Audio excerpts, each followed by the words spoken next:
Well, all right, all right. How's everybody doing? Everybody having a good time? Yes. Yeah? Thank you guys for coming today. Thank you for everything. Yeah, totally. Thank you for the quiche. Yeah, I didn't make the quiche. Yeah, give it up for Dick and Joni. Come on. That's fun. I enjoy doing it. Although I have a double oven and one oven died in the middle of it, so it took a lot. That's not. So we killed your oven. Well, it was worth it. We're going to take a donation. Yep, take There'll be baskets on the way out. There's a giving box, and it'll all go to Dick and Joni. Valentine's present is now your new oven. Well, we enjoyed eating it, so thank you. Cool. Well, I'm just glad that everybody could come today. Jackie and I just really wanted to have a chance to kind of dive in a little bit deeper. Relationships, marriage especially is fun. It's exciting. It's quite the adventure. Can also be kind of hard sometimes, and to navigate. And I love that there's a wealth of wisdom in this room across all these couples. We all know you personally, and it's just to see kind of how God's worked in each of your relationships, each of your stories, and how He is continuing to do that. It's just a beautiful thing. And so, just as your pastors, I want you to know that we're very much excited to be in relationship with all of you, because we are fortunate to have that with all of you, and grateful that God would allow us just to hang out today. And so what Jackie and I want to do is sort of like a twofold deal. We want to recap a little bit like the Sabotage series that we just walked through as a church, the relationship series. And if you missed the messages, some of them, that's all right. We're gonna kind of recap the highlight points. But the second thing that we wanted to do is we really believe that every single relationship, especially this marriage relationship, should always be progressing. And so when I talk about our marriage, I often say that it's a really great marriage, but we're not perfect, but we're progressing. If you ever hear me say that, I like to say that a lot, because I really believe that we're not perfect, but we're progressing, because progression is a sign of real and true growth, and perfection, as hard as us type A's like myself would like to attain, it's not reality, not on this side of eternity. But God's not looking for perfection, but he's looking for progression. And now I'm glad, yeah, you can get that's an amen for sure. But he's looking for growth and progression, because He's a God that He's so good that He accepts us as we are, and yet He's even better that He refuses to leave us that way. And I just feel like in my own spiritual journey and in my relationship with Jackie that He's been so good to accept us as we are. And it's sort of what we do in marriage relationships too. We take the other person, like we stand before, all of our friends and some sort of minister and before God, and we say, yeah, like I take you as you are, and for better or worse, and we say all those things. And the truth is, that's really what it is. Like, it is for better and oftentimes for worse, because we're accepting another person. And because we're accepting another person, and perfection is impossible, we're accepting their flaws, and we're accepting their annoyances, and we're accepting all of those. Don't smile too much, all right, when I say annoyances. Oh my gosh, all right. But God is so good that He always wants us to be growing. And He wants us to be growing closer to Himself and closer to others. And all over the Bible, there's examples of where God talks about growth, and He talks about this idea of not perfection, but progression. And when He does, He's often talking in the context of a community. And there's so many passages, and it's hard to choose just one, but I chose one. But there's so many passages that talk about not only in the context of the community, but in the context of a very special, very unique, very intimate relationship called marriage. So I chose one out of Ecclesiastes chapter 4, verses 9 through 12. It says this. You've probably heard this read at weddings too. Two are better than one, because they have a good return for their labor. If either of them falls down, one can help the other up. But pity anyone who falls and has no one to help them up. Also, if two lie down together, they will keep warm. I won't tell you what he's talking about there. But how can one keep warm alone? Though one may be overpowered, two can defend themselves. A cord of 3 strands is not quickly broken. And you know, the truth is that as you know, there's no closer, deeper, more intimate relationship than that of a spouse. Someone that really knows you, someone that really cares for you, someone that's seen you in your best times and in your worst times. And so when this passage is talking about that cord of 3 strands, that's you, your spouse, and God. And then that's how God designed this relationship to work. Because at the center of these relationships called marriage is where God is meant to sit. And quite often, we're all pretty good at kind of pushing him out of that seat, myself included. But when he's in the center of the relationship, what happens is we grow closer in our relationship with God, because that's first. Then our relationship with one another. And then if you have kids, your relationship with your kids. And then outside of that, whatever else. For us, it's ministry. You know, maybe it's your jobs, because that's all ministry too. But when God's at the center, and we're pursuing a relationship with him, he's at the center of our marriage, then we're naturally going to grow closer to one another, because we're moving towards center. And so we're not perfect, but we're progressing. And I just think that's sort of the thing that I want you to walk away with today, is that idea like, hey, we're not after perfection. There's going to be some things that come up. But what we're really after is progression. And we're really after a deeper relationship with God, but also a deeper relationship with one another. So let's jump in. Amen. Go for it, babe. So, you guys, a lot of you, I know, were here for the Sabotage series, or you caught some online. But one of the things we talked about, I believe we spent a whole morning talking about, is conflict. And do you guys fight? Anybody? No. Anybody fight? No, don't just fight. us? No, I don't We're fight. the only ones. No, we don't. It's fine. So, I just think that it's impossible to be in any relationship with anyone, especially somebody that you are so closely and deeply connected to, without conflict. And we talked about, you kind of shared and kind of camped out the reasons for conflict into 4 different areas, right? Am I remembering that? So we talked about how it's not necessarily a bad thing to have conflict, because it doesn't mean we're like failing. We're going to always have conflict, right? Have you ever like gone a week without a fight? Or we call them marriage building opportunities. We probably haven't.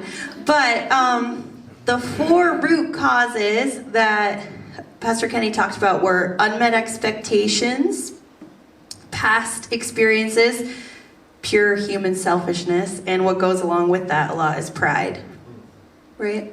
Yeah, totally. And so within those 4 things, so we talked about unmet expectations, and these are the things that, is one of the biggest root causes of conflict, is unmet expectations, because I have an idea of what I think and how I think it should go, and you have an idea of how you think it should go. And the problem is we have way too many of these ideas, and that's just sort of at the core of who we are, and it all kind of flows into one. But unmet expectations have definitely been one of the biggest things for us as a couple, one of the biggest root causes of conflict. You want to share any of those unmet expectations that have caused problems for us? Yeah, I think unmet expectations. I hope I don't can regret be- asking that question. They can be like long-lasting, or something that is always present that's an unmet expectation, or they can be situational. So you guys know from knowing us that we like to keep it real. Our leadership style is pretty transparent. So How real are you going? we have actually just in the last week been having our own marriage building opportunity over an unmet expectation of mine that was just simply situational. Do you want me to? So you guys know that we like to travel and adventure, and it's not unusual to just plan to load everybody up and take off. I had this idea that when we wrapped up our schoolwork, I would adventure down to Florida, spend a little time visiting my mom, go to the beach, enjoy her pool, take the kids. And I just imagined that Kenny, he set the bar pretty high. I thought he'd be like that's great, honey. Let's do it. I'll get the van checked out for you. I'll help you pack. I'll load up all the kids in their car seats. I'll be praying over you guys while you're gone. I'll miss you. And I think, if I'm really honest, I thought he'd probably take the opportunity to do some project to make our house more beautiful so I would come home to. And I know. So Alicia's like, clearly "What's the my problem? expectations were here. And Can I come? yes, caravan.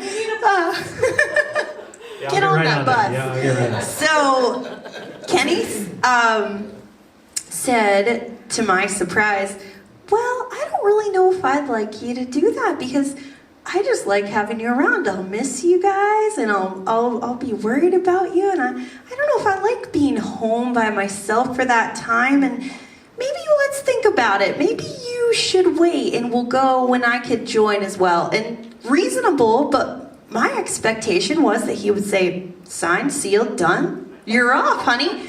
And so, Yeah, definitely. you know, that's just a current, just in this last week we've been wrestling through. So, yeah.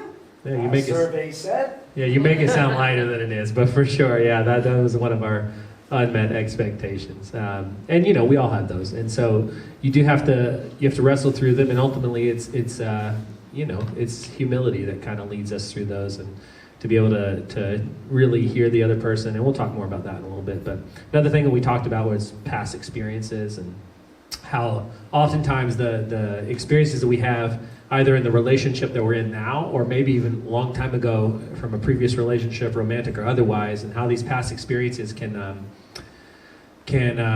come back to kind of bite us, so to speak, kind of hurt us. And so we have to work through those. We talked about selfishness. And the truth is, you know, selfishness is really at the root of all of us. That's just, we're humans. And I like how Paul says it in Philippians 2, 3, and 4. It says, do nothing out of selfish ambition or vain conceit. Rather, in humility, value others above yourselves, not looking to your own interests, but each of you to the interests of others. And so God knew we'd struggle with that, and so he gave Paul the language to put to that so that we could kind of wrestle through that selfishness. And then finally, the fourth thing was pride. You want to talk about pride a little bit? I think pride is just kind of an extension of selfishness. I mean, we're all prideful because we're human. And if you think you're not prideful, that's a good sign that you're prideful. Yeah, that's true. So, yeah, I think we're all... Pride is kind of like an extension of selfishness where it's still all about you, right? I'm only prideful because I think what I think is right or valuable or significant or the way. It's still all about me, my needs, my thoughts, my opinions. So we got to work on dismantling pride. That's good. Do you have a question? Well, I think pride for me also goes into like male ego, like what the expectation is for, like what I see as the head of the household, or Yeah. and even saying that the head of the household, like we should be partners in the household, right? Yeah. But there's this feeling for me that I should be in charge. Is it part of your DNA, right? Yeah, that's right. what Well, he that's right. Yeah, the male, right? Like I think that's where we get a lot of conflict. But, Yeah. so it kind of goes into pride too. Yeah, I think you're absolutely right. I could be the same way. So, for sure. That's good.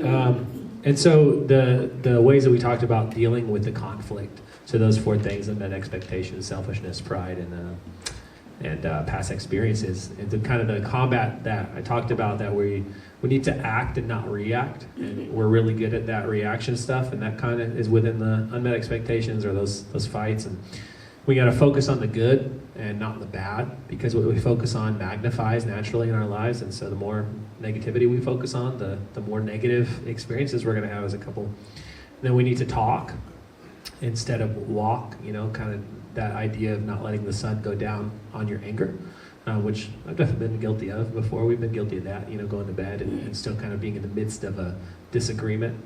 And then a fight for us and not against you. And you're pretty big on this. You got anything to share about that? Yeah. I think that this is the biggest one for me that I try to focus on, is that, and I don't take credit for it. I heard this at a women's event at a church years ago, that a fight against my husband or my partner is a fight against my own self, right? Because the Bible says that when man and woman come together, we're one now. So if we really believe what God says about that is true, and that we're actually like not separate entities, but we're one, then when I'm fighting against him, I'm really fighting against me. And I mean, who likes to win the fight? I do. I don't know, I've never But won. that's the Not true. Jackie's undefeated. I think I need to leave now. No, but seriously, sometimes it's satisfying to win, to come out like, you know, and sometimes it's really clear, right? In a smaller situation especially, or sometimes something more significant. It's clear sometimes who has been in the wrong. But I think it's all about the posture of our hearts in that, is even if I could come out the winner, victorious over this, it might feel good in a way, but ultimately it doesn't bring peace. It doesn't bring joy and contentment, because you still feel ugly inside, right? Even if you won that fight, even if you nailed it and showed them they were wrong, it's not really a win for the marriage. And so I really do try to remember that a fight against him is a fight against my own self, which is foolish. So, yeah. Well, that's good. So that was week one. That was conflict. The second week I talked about the principle of reaping and sowing. And this comes from Galatians. It's one of my favorite books in the Bible. But Galatians chapter 6, verses 7 through 9 says this: "Don't be misled. You cannot mock the justice of God. You will always harvest what you plant. Those who live only to satisfy their own sinful nature will harvest decay and death from that sinful nature. But those who live to please the Spirit will harvest everlasting life from the Spirit. So let's not get tired of doing what is good. At just the right time, we will reap a harvest of blessing if we don't give up." And I love that passage because in that one and many others, including in the book of Galatians chapter before that, it's talking about this this constant war that we have going on within ourselves. And so it's the war of our flesh, which is our human nature, against the war of the Spirit, because we're all Jesus followers. You know, we've all accepted him into our lives and surrendered our lives before God. And so there's these two forces are constantly fighting each other. Paul says in another passage, he says, so we're not even free to carry out our own good intentions. I mean, that's so frustrating when it comes to the context of the marriage relationship, isn't it? It's like, and that's kind of why all these things that, you know, that these disagreements or the areas of our lives or sin or anything that happens is because we've got these two forces fighting against each other. Paul even says in the book of Romans, like, I don't do what I want to do, and I do what I don't want to do, and oh, what a wretched man I am, and I just can't. And it's the flesh and it's the spirit, the flesh and the spirit. And so when we live to please the flesh, as it comes to our relationships, we experience death and destruction. You know, and that's kind of where that whole idea of sabotage comes from. It's like destruction. But when we surrender our flesh to the Spirit of God, which is really, it's not a one-time thing.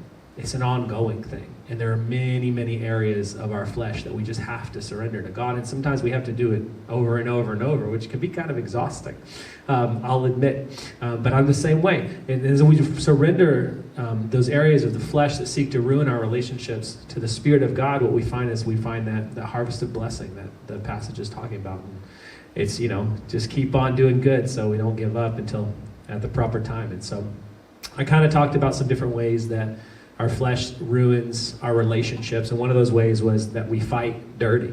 And Jackie already mentioned that, and we kind of already talked about it a little bit, but we call our fights marriage building opportunities, because really it is a marriage building opportunity when you have a fight with your spouse. Like, it can either build up your marriage or it can tear down your marriage. And I don't remember where we got that or whatever. We've been saying that for years. But and then so I talked about the two types of people within a marriage building opportunity, within a fight, and how there's two types. There's the thinker and there's the talker. You guys remember when I talked about that? If you were here for that message, the thinker and the talker. And so one likes to kind of take a minute, like that's the thinker. They just want to take a minute during the marriage building opportunity. And the other one just kind of wants to like hash it out right there, suffocate the other person to death, right, until we figure it out. So you want to talk about the thinker and the talker? Because we represent both. Sure. So I think that sometimes it can feel that I'm the thinker. No. I'm the thinker, and I your know. pastor here is the talker. Preacher, what do you want? And if I'm really honest with you guys, I will confess that sometimes as the thinker, I feel that it is superior to be the thinker, which is silly. I think ultimately, if my At least you can thinking, admit that. That's good. yeah, Yeah, that's good.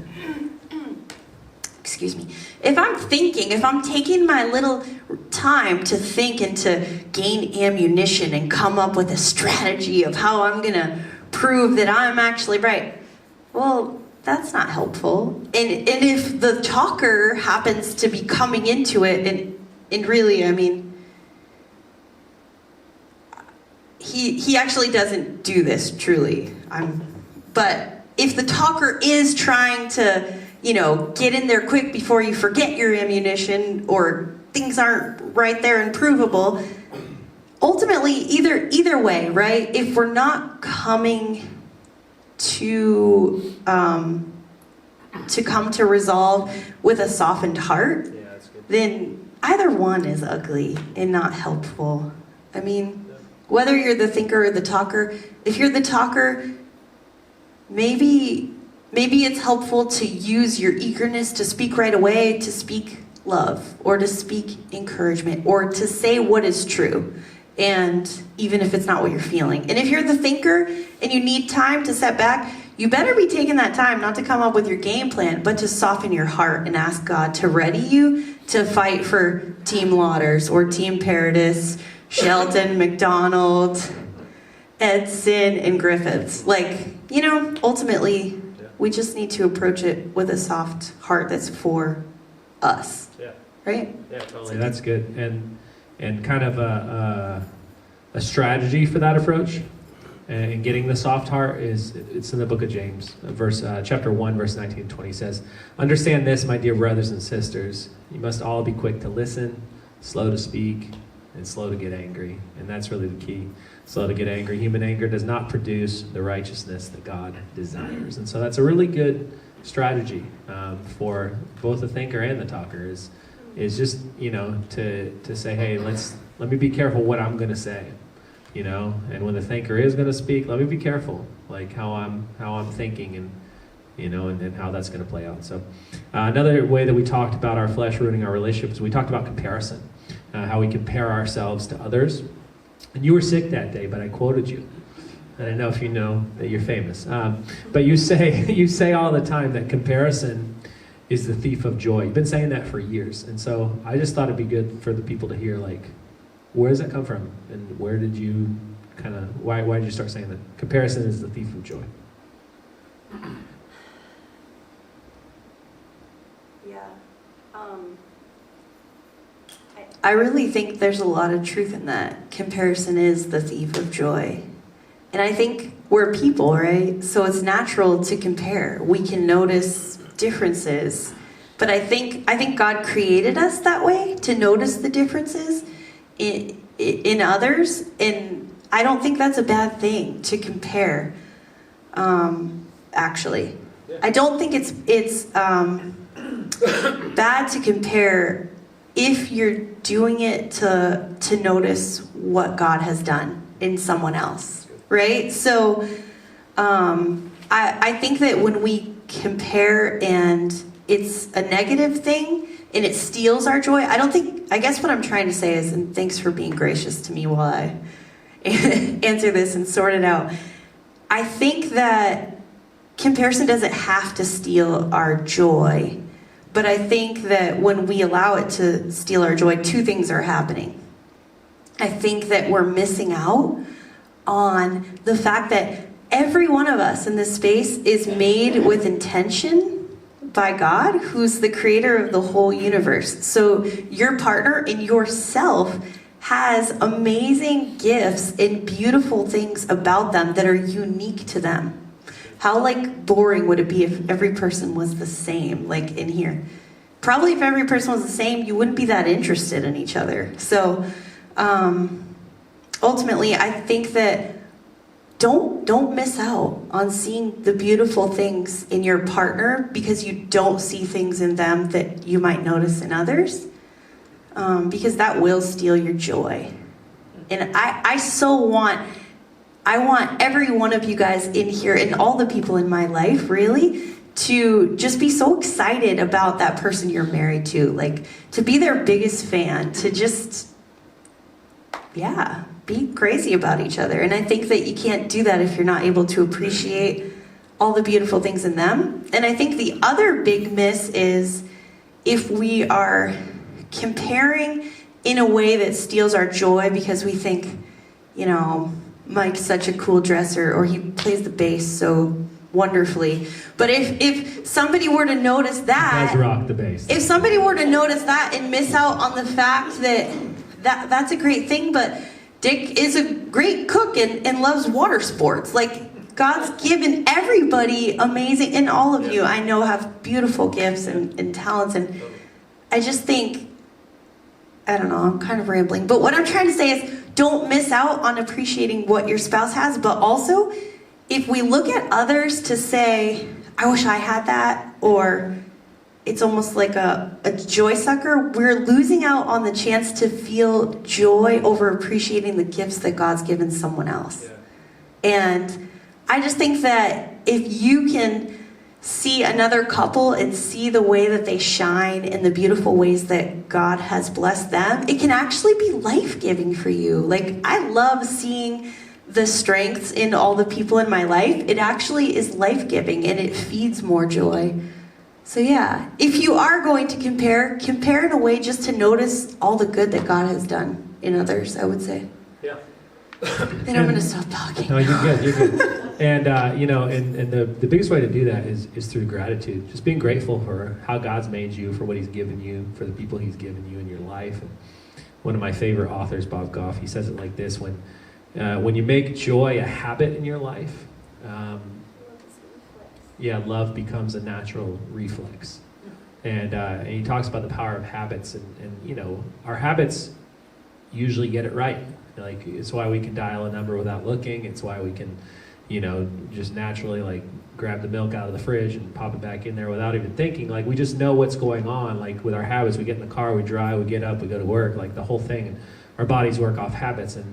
And so, if our bodies work that way, our souls likely work that way too. And so to think about developing the habit of joy in your life, just a daily habit of joy and gratitude. And as you have that, then love naturally becomes a reflex in your life. And you naturally begin to you're already grateful for what you have. And so you're able to give love away to so many. So good stuff.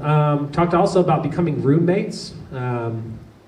Anyone can be roommates, right? But a marriage relationship is different. Like Jackie already said, two become one. This is what it says in Mark chapter 10, verse 6. But God made them male and female from the beginning of creation. This explains why a man leaves his father and mother and is joined to his wife, and the two are united into one.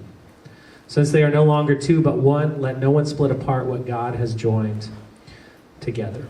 And, sometimes it's hard to understand what the Bible's saying, but it's not here. All it's saying is that two become one. So what's mine is hers, and what's hers is mine, and this includes everything. It's our relationship, it's our kids, it's our material possessions, it's our finances. We don't have two bank accounts, we just have our account because it's ours. And it's our bodies, too. Let's be honest, sex is one of the things that separates us from being just roommates, right? So two become one in all things. And then let's see, that was week number 2. Week number 3 was we had the winter weather week, and so we were all at home online. And our founding pastor Josh Gagnon talked about forgiveness, and if you didn't get a chance to watch the message, go to YouTube and check it out. But he talked about what forgiveness is not, and forgiveness can be a hard topic. I want to admit, but he talked about what it's not. He said forgiveness is not condoning what the other person did. It's not pretending to not be hurt, and in some cases, it doesn't mean that the relationship doesn't change. And I like that he started with the things it was not. But when we take a look at godly forgiveness, which is difficult. But it's the crux of the gospel. It's what God has done for us. Like there's not one of us that doesn't need forgiveness from God for our sinful nature, to have access to God through Jesus. That's why Jesus came. And so it's the crux of the gospel, so it's surely very, very important in our relationships. And so godly forgiveness is really, it's hard, but it's worth it in whatever situation. And so godly forgiveness is not allowing our future to be determined by our past, you know?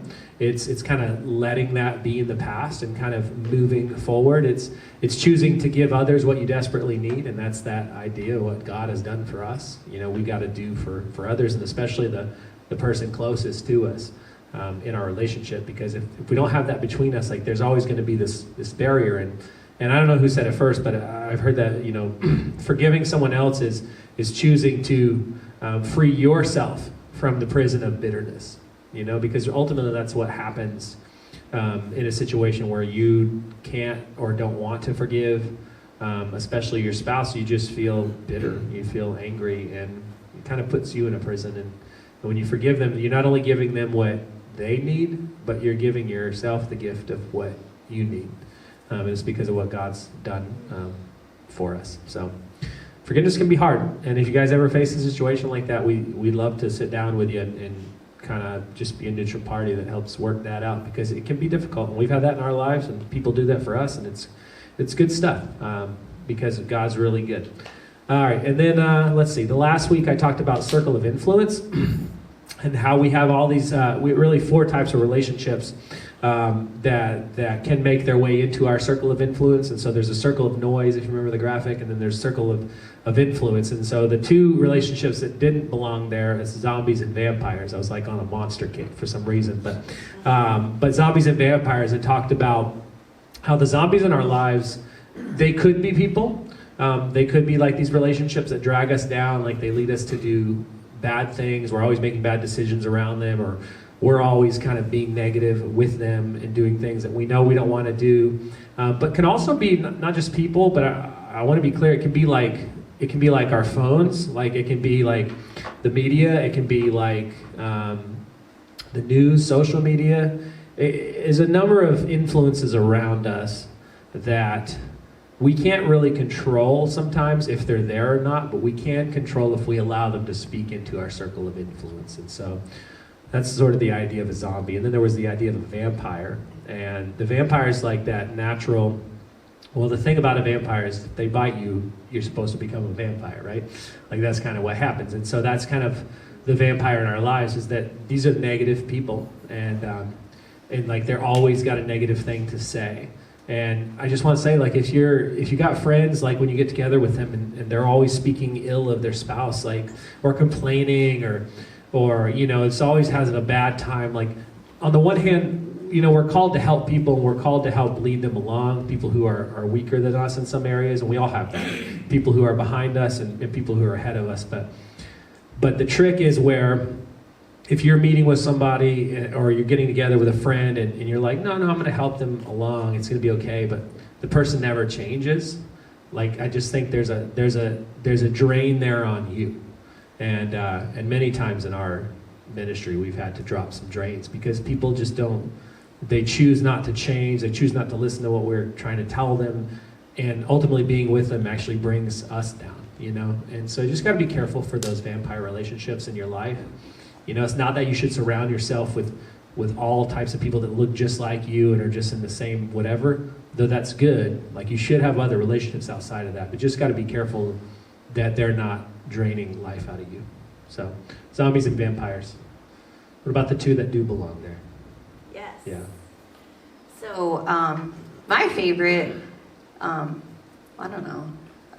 I actually am a big fan of the sidekick. I think that we talked about, so sidekicks are your people that you do let them into your circle of influence. And first and foremost, your partner, your spouse should be one of your sidekicks. And the sidekick is,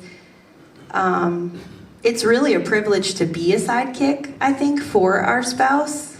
And so I would just challenge anyone to be sure that you're the kind of sidekick that your spouse can come to in all the best times, but also you're the person that they should be able to come to with all the rotten stuff, right? Because for a relationship to really have a depth and a value, that person has permission to know all the best things about you and all the ugly things about you too. And I think the beauty in a sidekick is that a really great sidekick, it's something that we should all strive to be and hope to have, is somebody that will, when you're coming to celebrate all the great things, that person will say, wow, look what God's done. And maybe you're coming heartbroken, or you're hurting, or you're struggling, and that person in that totally different type of situation can come to you and say, you know what, let's look at what God says about this. It's okay, you're gonna be okay. Let's put you back on track. Let's remind you what's true. Let's remind you what's good. And I think that really the best quality in a sidekick is somebody that's always pointing you back to Christ. And sidekicks aren't just our spouse either. You know, we should all have at least one friend who is a sidekick. And really, in the context of marriage, I think you want that sidekick to champion your spouse, to champion your marriage. Because we talked about the two are one, right?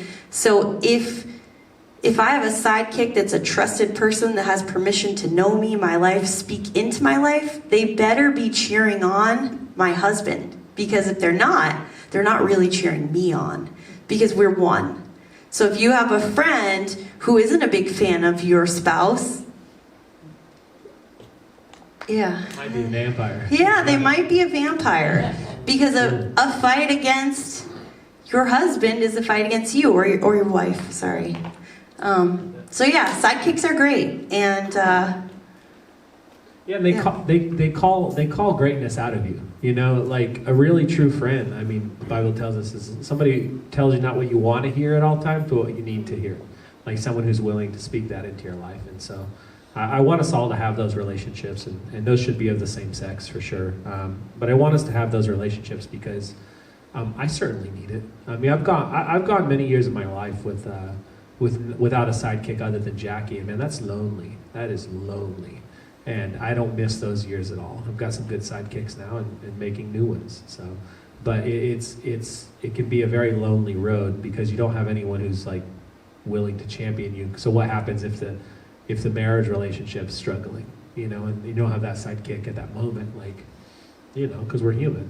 Like you need somebody. And so if you don't have that, like I'm happy to be that for you guys. Like